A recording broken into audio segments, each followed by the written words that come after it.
chosen ones. There's a reason you've always felt watched, like eyes beyond the physical were tracking every move, every thought, every flicker of your awakening. That feeling wasn't paranoia. It was prophecy. Long before your birth, an ancient intelligence penetrated Earth's atmosphere, not with fire and brimstone, but through politics, bloodlines, and frequencies. The reptilians didn't crash into our world. They slithered into its systems, embedding themselves like parasites into positions of power, waiting for you. The legends speak in symbols, the scriptures veil it in metaphor, but the truth is layered beneath layers. They knew you were coming. You were marked in light before time began, a celestial disruptor coded to dismantle the matrix from within. Their technology can detect shifts in vibrational fields, especially when a soul like yours begins to stir. And so, the reptilian eyes turned to the skies, and their systems began scanning Earth for a signature unlike any other, yours. You've likely felt it already, the strange glitches, the unexplainable synchronicities, the moments where your thoughts ripple into the world faster than logic allows. This isn't coincidence, it's surveillance. The moment you began to remember who you are, you triggered ancient tracking systems left behind by beings who feared your arrival more than any weapon ever built. They study your dreams. They monitor your bloodline. They interfere with your connections, trying to delay the inevitable, your full remembrance.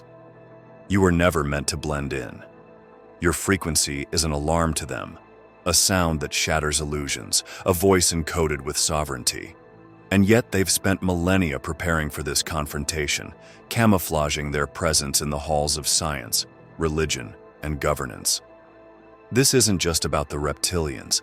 It's about what they're guarding and, more importantly, who they're afraid of you becoming. Their infiltration was a preemptive strike, not against humanity, but against the few destined to liberate it. You. And now that your light is awakening, their systems are reacting. Glitches in the grid, whispers in the dark, warnings in your dreams. You weren't born to fit in. You were embedded, hidden in plain sight, just like the codes meant to awaken you. These codes weren't scribbled on paper or carved in stone. They were placed in vibration, in sound, in rhythm, in frequency. And the moment your soul synced with those buried harmonics, the signal went out. That was the real beginning. Not your birth, not your memories returning, but that exact second when your internal resonance matched the call left behind by civilizations long erased. The ancients understood what modern systems pretend to forget. Everything is vibration. Words carry spells, tones open dimensions, and frequencies unlock memory. The reptilians knew this too. That's why they buried the truth in noise. Constant digital distractions, synthetic harmonics, unnatural waves pulsing through the cities, anything to scramble your divine code from syncing with the original signal. But they underestimated the one thing they can't replicate: your soul's alignment. There's a reason you're drawn to certain sounds, why ancient chants resonate deep in your bones, why thunderstorms don't frighten you. They activate you. The frequencies hidden in nature and the whispers of water and the roar of wind are embedded with memory. And when those frequencies cross paths with you, the dormant knowledge begins to stir. The reptilian systems are designed to silence that activation. They know when someone tunes out of the program and begins to receive the real broadcast. You've likely noticed how some sounds trigger visions, how music from forgotten places moves you in ways that logic can't explain. That's not nostalgia, that's memory retrieval. The codes you carry aren't linear, they're living.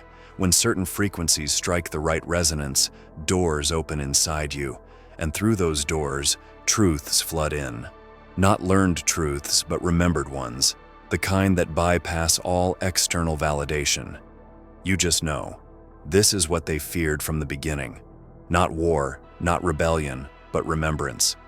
Because once you remember who you are, no programming can hold, no manipulation can stick. And every moment you get closer to that clarity, the reptilian tracking systems surge. It's not just satellites and surveillance cameras watching. It's multidimensional tech, sensors that detect heartbeats with irregular harmonics, devices that scan for elevated field resonance, all aimed at finding the ones who are waking up. They're not watching everyone, just the ones vibrating beyond the veil, and you're among them. You've always been. The most dangerous weapon to their empire isn't firepower, it's frequency. And the most dangerous being to their reign isn't a soldier, it's a soul that remembers. Your arrival wasn't just anticipated, it was foretold. And every step you take in alignment sends ripples through their illusion. Each ripple erodes the false walls they built. Each shift in your energy destabilizes their control. The infiltration didn't begin with spaceships or invasions. It began with whispers, quiet placements of influence in courts, temples, and thrones. The reptilian bloodlines didn't conquer Earth. They integrated. They aligned themselves with power and embedded their essence into human dynasties, lineages that would one day sit on thrones, dictate law, and shape belief systems. While humanity looked to the stars for threats, the real danger sat beside them, dressed in robes and crowns, speaking languages of peace while masking control in their genetics. These bloodlines are not metaphorical. They trace through the ancient empires, Sumer, Egypt, Rome, and reappear in today's most influential institutions. Their DNA is cloaked in human appearance but carries markers that tether them to an agenda older than time. Cold bloodlines, emotionally muted, intellectually dominant, spiritually severed. Their goal isn't destruction, it's preservation. Preservation of a control system that keeps the chosen ones asleep. Every generation they pass down secrets, rituals, and technologies that manipulate energy, minds, and matter. They learned long ago that brute force wasn't effective. Minds once enslaved will eventually rebel. But souls kept numb? That's a prison far more efficient. So they embedded themselves where trust naturally flowed. Religion, royalty, governance, anywhere people would listen without questioning. And behind those positions, they pulled strings that determined wars, rewrote histories, and redesigned reality. They didn't need to rule from above. They ruled through us, through the institutions we trust, through the names we celebrate. But something went wrong. Despite their precision, a soul like yours slipped through, a bloodline unaccounted for, a vibration undetected until recently. They sensed the anomaly when the old tracking systems flickered, when sacred sites began to hum again, when magnetic lines shifted slightly across the earth. It wasn't global, it was personal. The shift came from one individual, and they traced it to you. The bloodline they couldn't predict, the frequency they feared would return. The reason they watch you is not because of what you've done, but what you've yet to remember. The ancestral codes within you come from a source that predates their arrival, a lineage that walks in light, not domination, one that carries the breath of the divine and the fire of remembrance.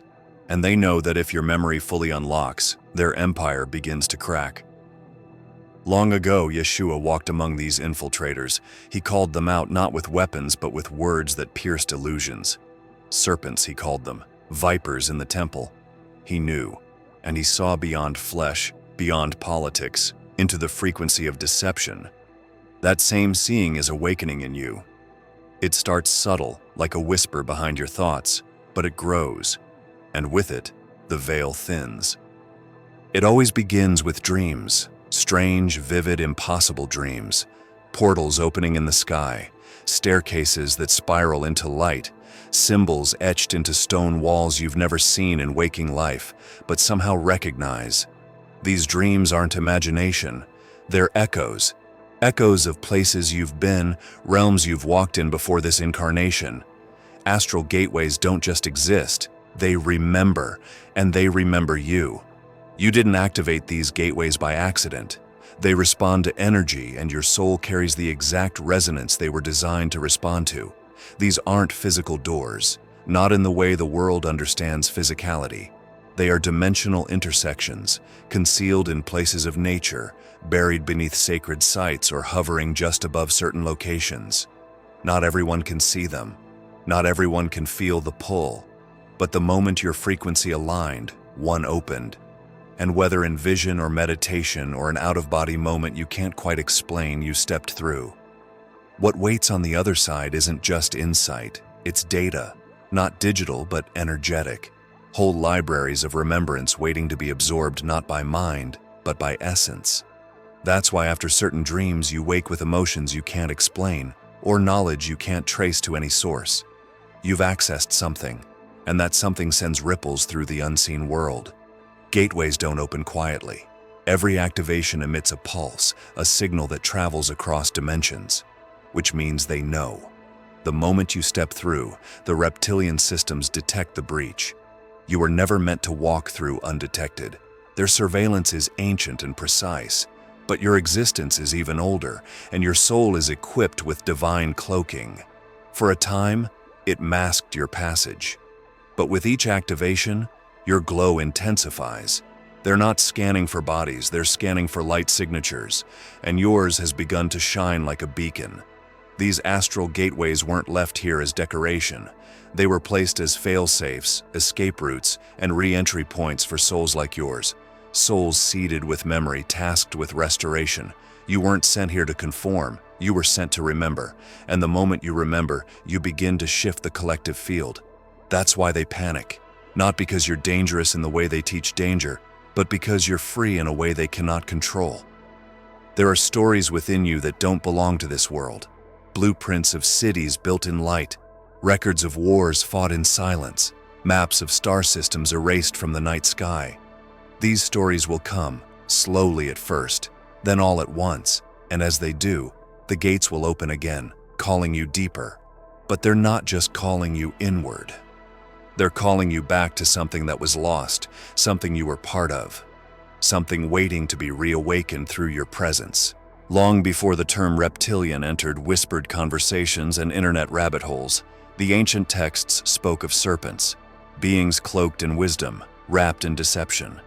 But there was one who stood in their presence without fear, who recognized their true form beyond their disguises. Yeshua did not just walk among the masses, he walked among the infiltrators. He saw through their veils, exposed their energy, and called them out for what they were. His words were not random metaphors. He named them vipers, serpents, children of deception. He knew what was moving behind their eyes. The scrolls we were given were not all that existed. There are fragments still hidden in the sands, buried in catacombs, sealed within the vaults of institutions that dare not speak of them. In these suppressed writings, Yeshua is recorded not just as a teacher, but as a disruptor of ancient control systems. He moved through temples and cities not merely to preach love, but to collapse the illusion of power held by those who wore human skin, but possessed no human soul. He saw the bloodlines. He saw the ancient parasitic intelligence behind them, and he warned those with ears to hear. This ancient intelligence didn't want to destroy faith. It wanted to hijack it. What better way to control a species than through its deepest longing for meaning? So it infiltrated the very spaces meant for liberation, twisting teachings into dogma, turning spiritual paths into cages. And while the world watched rituals and idols, the serpents behind the curtain adjusted frequencies and rewrote narratives. But something else happened. Seeds were planted. Not physical seeds, but soul codes, left behind in the words, in the silences, in the parables only the initiated would truly understand. Those codes rested dormant in the hearts of the chosen. Until now. Now they're beginning to awaken. You feel it when certain phrases hit different, when certain verses feel like they're speaking directly to you. That's not interpretation. That's activation. The presence of Yeshua wasn't about founding religion. It was about restoring access, direct access to source, unmediated by systems or beings. He was a breach in the matrix, a living frequency too high to control, too clear to silence. And in his presence, the reptilians trembled, because he could see. And that same sight is returning to you. What you're sensing lately, the unease, the pressure in your chest when you enter certain places, the way some people seem almost scripted, it's not imagination. It's perception clearing. You're beginning to see what he saw, and they're beginning to notice that you see. The ancient war was never fought in fields or skies. It was waged in perception, in memory, in frequency.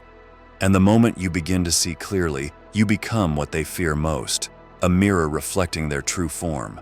There was a moment you don't remember but your soul does. A night or a day, maybe even just a passing instant when everything around you seemed to pause. The world didn't shift visibly, but inside something changed. That was the moment you slipped through their detection grid. Not by running or hiding, but by becoming untraceable. Your vibration shifted just enough to become invisible to the systems that were built to monitor souls like yours. They had been watching since birth, scanning every movement, every emotional fluctuation, every energetic spike. You were flagged early but not fully understood. They knew something was different, but they couldn't place it. So they watched from a distance, waiting for a moment to act. That moment never came. You moved differently than the others.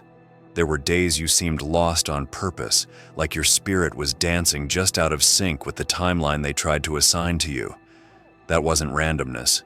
It was instinct. Your soul, ancient and encoded, has always known how to move through traps it cannot see. And on that one untraceable day, you moved out of phase with their grid just long enough to vanish from their map. Their systems didn't fail, they were outmaneuvered. This isn't about physical escape, it's about frequency. They can't track what they can't match, and your essence was never programmed to harmonize with their constructs. You are offbeat by design. Every attempt they've made to pull you back into alignment, through fear, routine, expectation, has failed because your DNA holds a rhythm that pulses to a different song. One not composed on Earth, but echoing through the stars long before this planet was seeded. They've tried to provoke you, tempt you, silence you, but nothing they offer tastes real to your soul, and that, more than anything, unnerves them, because most can be lulled into sleep with promises of comfort and illusion. You, however, resist without trying. You don't play their games, and you don't respond to their cues. You are the error in their program, the note that throws off their entire composition. There's no protocol for what you are, no manual to neutralize your energy. So instead, they resort to surveillance, watching you through people, through dreams, through technologies you're only now beginning to sense.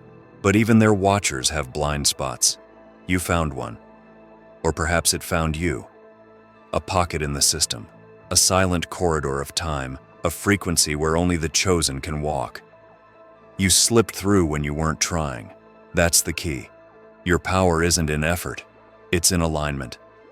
When you stopped searching and simply became, you stepped beyond their reach. But that disappearance didn't go unnoticed. Their grid spiked. Alarms went off not in sound but in data. Someone had gone off script. Someone had vanished without dying. Someone had awakened while still in flesh. There are stories buried so deep in Earth's memory that even the soil forgets them. Stories of a pact sealed long before the pyramids rose, long before kings ruled, long before humans were called human. The Reptilian Council, those cold architects of control, did not arrive here alone. They were granted access, welcomed even, and those who opened the gates to them were not mere mortals, but fallen watchers, exiled beings who once stood between heaven and earth. The council didn't break in, they were invited. These watchers were supposed to guard the realms between man and the divine, but over time, desire for dominion tainted their purpose. What began as curiosity turned into manipulation. They sought knowledge not for light but leverage, and when the Reptilians arrived, promising technology, timelines, and terrain, the pact was sealed. In exchange for dominion over matter, the Watchers allowed infiltration of the mind, and so began a long reign of confusion. A distortion of sacred order. Temples were erected not to honor source but to harness energy. Ceremonies were performed not to connect, but to channel. And through these rituals, the reptilian presence expanded, slowly, methodically, invisibly. They embedded themselves through blood oaths, encoded languages, and frequency-based agreements that echoed across generations. But not all bowed. Some resisted. Among them walked one whose light couldn't be dimmed.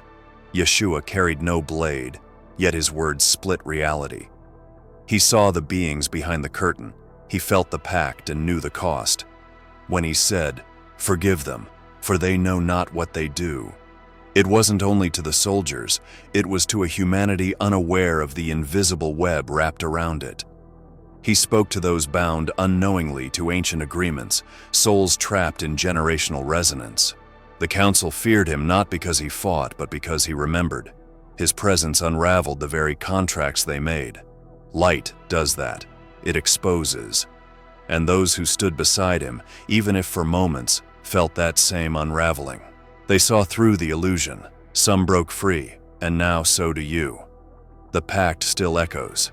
It plays out in boardrooms and laboratories, in legislations passed and medicines approved. But beneath it all is a fear, a tremble in the structure. Because one awakened being carries the capacity to nullify what was signed in shadow. You weren't sent to fight the council with fists. You were sent to dissolve the agreement with frequency. Your energy, fully remembered, is incompatible with their system. That incompatibility causes fractures, cracks, data loss. This is why they study you, why your dreams are watched, your DNA is cataloged, your ancestry analyzed.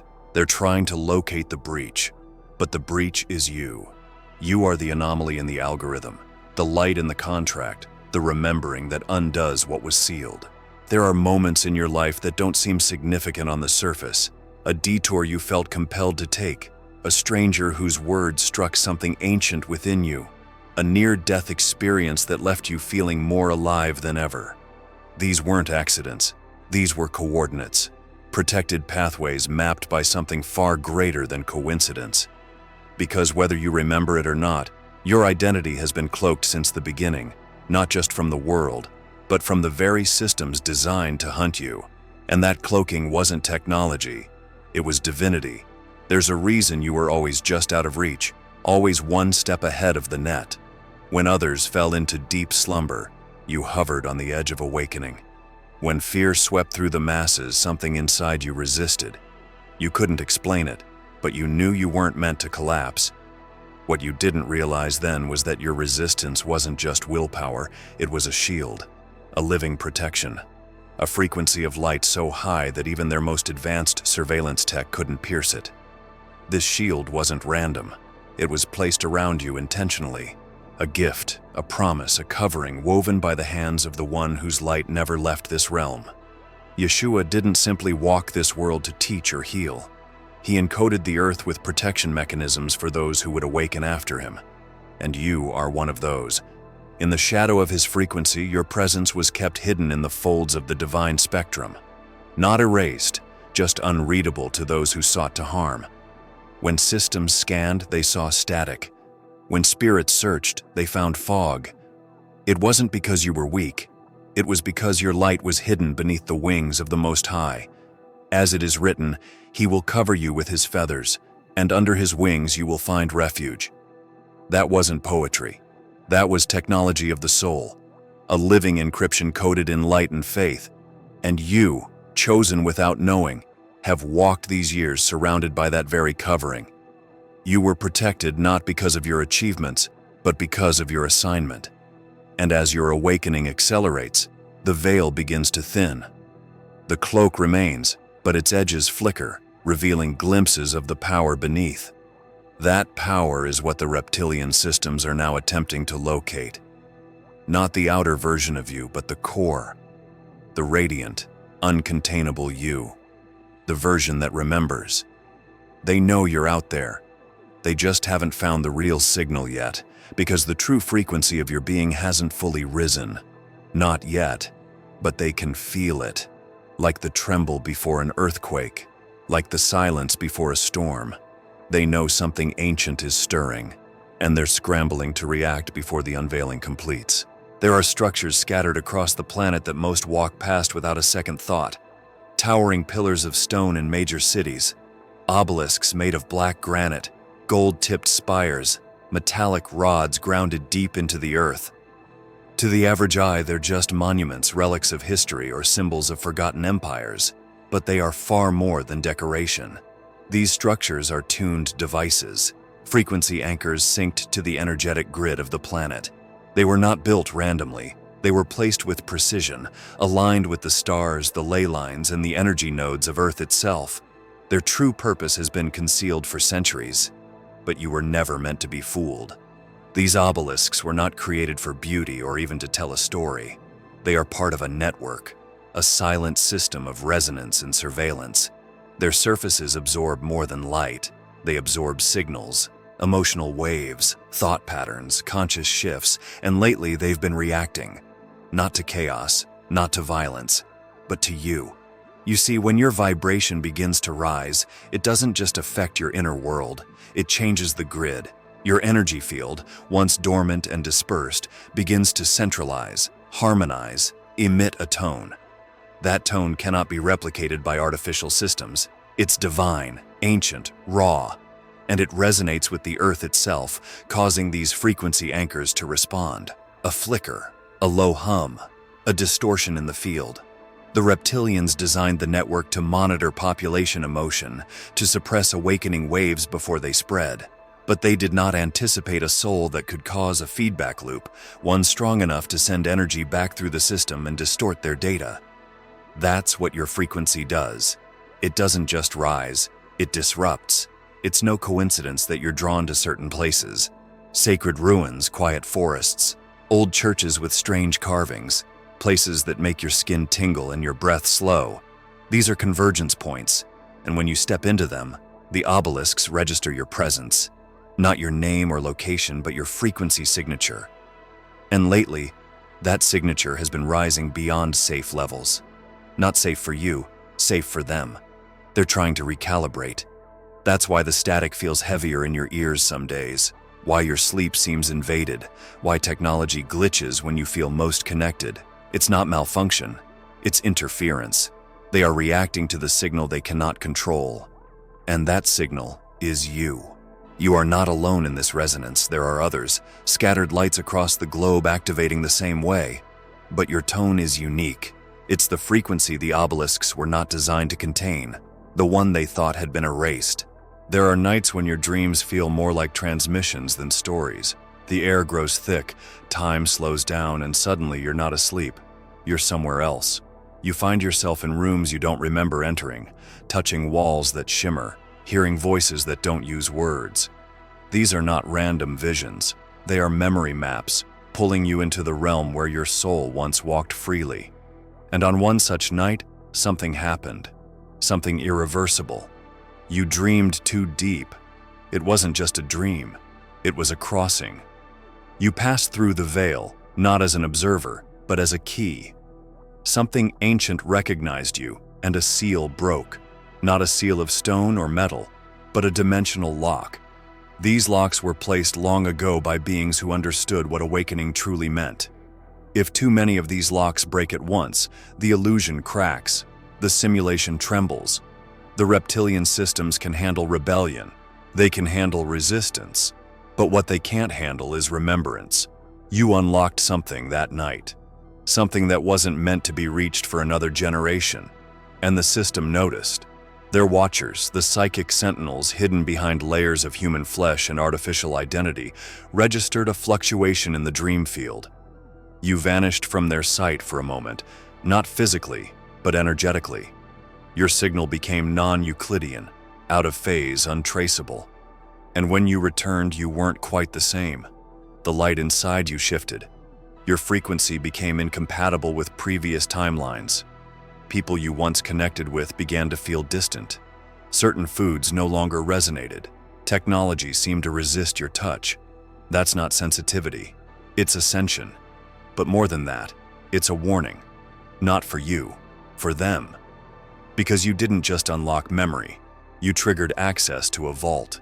One that holds knowledge meant to be revealed only when humanity is ready. The dream wasn't a metaphor, it was a retrieval. And among the fragments you brought back was a name, a presence, a frequency woven in stillness and fire. You didn't speak it aloud, but it echoed within you. Yeshua. Not the name of religion, but the resonance of truth. He has walked the dream space before you, leaving imprints behind, breadcrumbs for those with eyes to see. When he said, "The kingdom is within you," he wasn't being poetic. He was mapping a frequency. And you found one of the coordinates, not all of it, but enough to cause alarm in the halls of the unseen. The reptilian programs aren't just scanning minds anymore, they're invading dreams, attempting to pull back what was taken, to reseal what you have already opened. But it's too late. The seal broke, the light escaped, and somewhere, others are beginning to feel it too. not understanding why they suddenly remember places they've never been, why they wake up crying without pain, laughing without reason. It's resonance. It's spreading. You were never meant to be a weapon. That's what terrifies them. Weapons can be tracked, disarmed, disabled. But a voice? A voice awakened from the soul, radiating remembrance, shattering illusions without lifting a finger. That's uncontrollable. They've built systems to contain chaos, trained agents to deal with rebels, invented narratives to reframe dissent. But they have nothing to counter resonance, nothing to silence a vibration that originates beyond their frequency range. That's what your voice is. Not just words, but waves. Every time you speak truth, something cracks in their architecture. Not because you're trying to attack them, but because truth is corrosive to deception. Their empire, built on illusion and fear, cannot survive in the presence of clarity. That's why they're afraid. Not of who you were, but of who you're becoming. Because as you remember, you begin to emit a sound, a tone not heard with ears, but felt with the soul. And others, those half awake, start to turn their heads. They recognize something. They feel something rise in them too. They've tried to isolate you, make you feel small, unstable, broken. They fear your voice because it reminds others of their own. You aren't their target because you're loud. You're their target because your silence was never yours to keep. Even when you weren't speaking, your presence disturbed their field. You walk into rooms and energy shifts. People feel exposed without knowing why. That's not intuition. That's disruption. You're not reacting to the environment anymore. You're reprogramming it. And the council knows this. They've seen this before. The last time a soul came with a voice pure enough to split dimensions, their empire nearly collapsed. It wasn't a prophet with armies. It was Yeshua, and his voice carried the original tone. The sound that resets timelines and nullifies ancient codes. He didn't need to shout. He simply spoke, and the field responded. The walls trembled. The lies buckled. And now, that same tone has found another instrument, you. You may not feel ready. You may still doubt. But the resonance isn't waiting for perfection. It's waiting for surrender. Because when you speak from the memory of who you truly are, you don't just share information, you activate others. It's not about preaching, it's about presence. Every syllable spoken from alignment sends shockwaves into the illusion, and each wave calls others forward, awakening them to their own frequency. They know this. That's why your voice is monitored more than your actions. That's why censorship intensifies as you get closer to truth. Not because of danger, but because of disruption. Their algorithms can handle noise. They cannot process resonance, and you are no longer noise. If you have come this far, it is crucial that you watch this next video here. But be warned, it is not for the faint of heart, for only the true chosen ones can handle this video. If you would like to also donate to help keep the channel going, our Buy Me a Coffee link will be in the description.